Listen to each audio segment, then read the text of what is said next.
बिस्मिल्लाहिर्रहमानिर्रहीम। अस्सलाम वालेकुम दोस्तों, कुरान मजीद का खुलासा इशारात की मदद से आज हम इंशाअल्लाह ताला इस वीडियो में कुरान मजीद के पहले पारे का खुलासे का मुतालिया करेंगे इंशाअल्लाह। जैसा कि आपको मालूम है कि कुरान मजीद की पहली सूरत सूरह फातिहा है। फातिहा का मतलब है खोलने वाली। सूरह फातिहा मक्की सूरत है जो कि 390 में नाजिल हुई थी। सूरह फातिहा में एक रुकू और 7 आयात हैं और फातिहा का मरकजी मजमून है हिदायत की दुआ। यहाँ पे एक दिलचस्प नुक्ता नोट कर लीजिए कि सूरतुल फातिहा कुरान मजीद के किसी पारे का हिस्सा नहीं है, बल्कि ये कुरान मजीद के लिए दिबाचे का या मुकदमे का काम करती है। सूरतुल फातिहा में दुआ है, इहदिनस सिरातल मुस्तकीम, हिदायत दे हमें सीधे रास्ते की तरफ। और पूरा कुरान मजीद इस दुआ के जवाब दुआ के तौर पे अल्लाह तबारक व तआला ने हम इंसानों को अता किया है। कुरान मजीद का पहले पारे में एक सूरत है और 16 रुकू हैं। पहले पारे का आगाज होता है अलिफ लाम मीम से। पहले पारे में सूरतुल बकरा के 40 में से इब्तदाई 16 रुकू शामिल हैं। सूरतुल बकरा मुसहफ की तरतीब में दूसरे नंबर पर सूरत है। बकरा का मतलब है गाय। ये मदनी सूरत है जो कि 2 हिजरी में नाजिल हुई। इसमें 40 रुकू और 286 आयात हैं। सूरतुल बकरा का मरकजी मजमून है उम्मत की जिम्मेदारियां। कुरान मजीद के पहले पारे को अगर आप 4 हिस्सों में तकसीम करें, यानी 4 पाओं में तकसीम करें, तो इस तरीके से तरतीब नजर आती है। पहले पाव में 4 मजामीन हैं, दूसरे पाव में 3 मजामीन हैं, तीसरे पाव में 3 मजामीन हैं और चौथे पाव में 3 मजामीन हैं। अब हम पहले पाव का मुताला करते हैं। पहले पाव में 4 मजामीन है, यानी सूरतुल फातिहा का मजमून है तारीफ और दुआ। सूरतुल बकरा का मजमून है हिदायत मुत्तकीन के लिए। काफिरीन और मुनाफिकीन को हिदायत नहीं, कुरान की दावत और चैलेंज। और आखिरी हजरत आदम और इब्लीस का किस्सा। ये जो आपको 1 2 3 4 5 का फिगर नजर आ रहा है, ये बेसिकली कुरान मजीद के सफ़हात हैं और हर सफ़े पे कितने इशारे हैं उसका जिक्र किया गया है। सूरह फातिहा कुरान की पहली सूरत है। इसमें अल्लाह की तारीफ बयान हुई है और उसके बाद सबसे अहम दुआ यानी हिदायत की दुआ है। सूरह बकरा मदनी सूरत है। इसमें उम्मत को बताया गया है कि वो किस तरह जिंदगी के हर पहलू में अल्लाह की सही बंदगी और इताअत करें। कुरान किताब हिदायत है और ये हिदायत मुत्तकीन के लिए। मुत्तकीन की 5 सिफात बताई गई हैं कि उनको अपनाया जाए। काफिरीन और मुनाफिकीन को हिदायत नहीं है, इसलिए कि वो फसादी हैं, बेवकूफ हैं और दो रुखे हैं। इस सफ़े पे मुनाफिकीन की सिफात बयान की गई हैं। इसके बाद ये बताने के बाद कि कुरान से किसको हिदायत मिलेगी, कुरान की दावत को पेश किया गया है और ये चैलेंज भी पेश किया गया है कि अगर इस कुरान में किसी को कोई शक हो तो इस जैसा कोई कुरान बना के ले आए और इस सिलसिले में वो जिसकी भी मदद लेना चाहते हैं ले सकते हैं।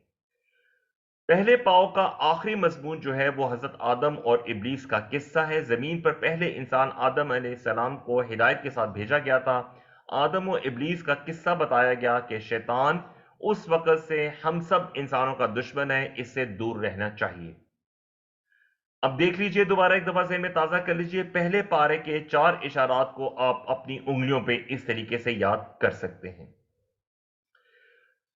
पहले पारे का दूसरा पाव जो है वो उसमें 3 मजामीन है। बनी इसराइल को दावत, नसीहत और याद दहानी, गाय का किस्सा और बनी इसराइल के सख्त दिल लोगों का बयान।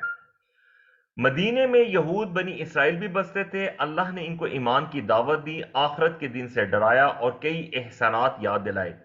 अल्लाह के एहसानात को याद रखने से अल्लाह की बात पर अमल करना आसान होता है। दूसरे मजमून में गाय का किस्सा बयान किया गया कि बनी इसराइल जैसे ना बनो जिन्होंने अल्लाह के एक सादे से हुक्म यानी गाय को ज़िबा करने के हुक्म को मानने में टाल मटोल से काम लिया था। तीसरे मजमून है सख्त दिल लोग, यानी निशानियां देखने के बाद भी यहूद के दिल सख्त हो गए थे। उन्होंने अल्लाह की किताब तक में तब्दीली कर डाली थी। उनसे ईमान लाने की उम्मीद नहीं रखी जा सकती।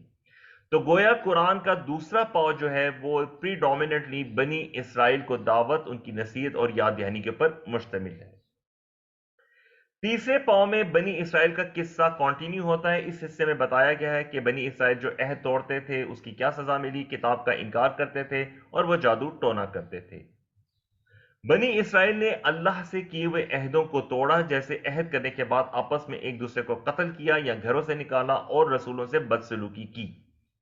इसी तरीके से बनी इसराइल ने कुरान के आने के बाद उसका भी इनकार किया और यह दावा किया कि आखरत सिर्फ हमारी है। वो आखरत पे اپنا دعویٰ سمجھتے تھے۔ آخری مضمون میں ہمیں بتایا گیا ہے کہ بنی اسرائیل جادو ٹونا کرتے تھے، وہ رسولوں اور فرشتوں سے دشمنی رکھتے، شیاطین کی پیروی کرتے ہوئے جادو ٹونا کرتے تھے تاکہ جوڑوں میں جدائی ڈال سکیں۔ ہمیں یہاں سے یہ پیغام ملتا ہے کہ ہم ان تمام غلط کاموں سے دور رہیں جن میں بنی اسرائیل ملوث تھے۔ اگر ہم اپنی ہاتھ کی انگلیوں پہ نوٹ کریں تو ہم ہاتھ کی انگلیوں کے حساب سے تیسرے پاؤ کے 3 مضامین یعنی بنی اسرائیل کا عہدوں کو توڑنا، کتاب کا انکار اور جادو ٹونے کے مضامین کو یاد رکھ سکتے ہیں۔ پہلے پارے کا آخری پاؤ جو ہے یعنی چوتھا پاؤ، اس میں یہود و نصارہ کی شرارتوں اور دعووں پر مسلمانوں کو نصیحت کی گئی ہے۔ اسی طریقے سے پھر حضرت ابراہیم علیہ السلام کامیابی کا نمونہ ہے، ان کی شخصیت کا بیان کیا گیا ہے اور صحابہ کرام کے ایمان کو بیان کیا گیا ہے۔ محمد صلی اللہ علیہ وآلہ وسلم کے وقت یہود و نصارہ نے شرارتیں کی، جھوٹے دعوے کی، جیسے یہ کہنا کہ توریت کے ہوتے ہوئے قرآن کی کیا ضرورت ہے، جنت تو صرف ہمارے ہی لیے، ہم ہی حق پر ہیں وغیرہ۔ مسلمانوں کو نصیحت کی گئی کہ یہود و نصارہ تم سے اس وقت تک راضی نہیں ہوں گے جب تک تم دین اسلام کو چھوڑ کر ان کی پیروی کرنے نہ لگ جاؤ۔ یاد رکھو اللہ کی ہدایت ہی اصل ہدایت ہے۔ ابراہیم علیہ السلام کا ذکر ہے جنہوں نے اللہ کی ہر بات کو مانا، اللہ نے انہیں ساری انسانیت کا امام بنا دیا، ان کے نمونے کو فالو کرنے کی کوشش کرو۔ اسی طرح بتایا گیا کہ یہود و نصارہ کہتے تھے کہ ہدایت پانا ہے تو یہودی یا نصرانی بن جاؤ۔ اللہ نے فرمایا اگر ہدایت پانا ہے تو صحابہ کرام کی طرح ایمان لاؤ۔ اللہ کو خوب معلوم ہے کہ تم کس طرح سے حق بات کو چھپاتے ہو اور تمہیں اپنی حرکتوں کا بدلہ ضرور ملے گا۔ چوتھے پارے کے تینوں مضامین کو آپ اپنی فنگر ٹپس پہ اس طریقے سے یاد کر سکتے ہیں۔ الحمدللہ ہم نے پارا 1 کے اہم مضامین کو اشارات کی مدد سے یاد کر لیے۔ یہ ایک اجمالی تصویر ہے پارا 1 کے تمام مضامین کو، اس کو آپ ذہن نشین کر لیں گے، اس سے آپ کو انشاءاللہ تعالی پہلے پارے کے تمام مضامین کو یاد کرنے میں، پہچانے میں مدد ملے گی۔ اگر آپ نے یوٹیوب چینل اسٹوڈنٹس آف قرآن مجید کو سبسکرائب نہیں کیا تو میں آپ سے درخواست کروں گا کہ چینل کو سبسکرائب کیجیے گا تاکہ آپ کو انشاءاللہ تعالی آئندہ بھی قرآن مجید سے متعلق مفید معلومات آپ تک حاصل ہوتی رہیں۔ اللہ سے دعا ہے کہ اللہ ہمیں قرآن پڑھنے، سمجھنے، غور کرنے، عمل کرنے کی توفیق دے۔ سبحانک اللہم و بحمدک نشہد لا الہ الا انت نستغفرک و نتوب الیک۔ السلام علیکم ورحمۃ اللہ وبرکاتہ۔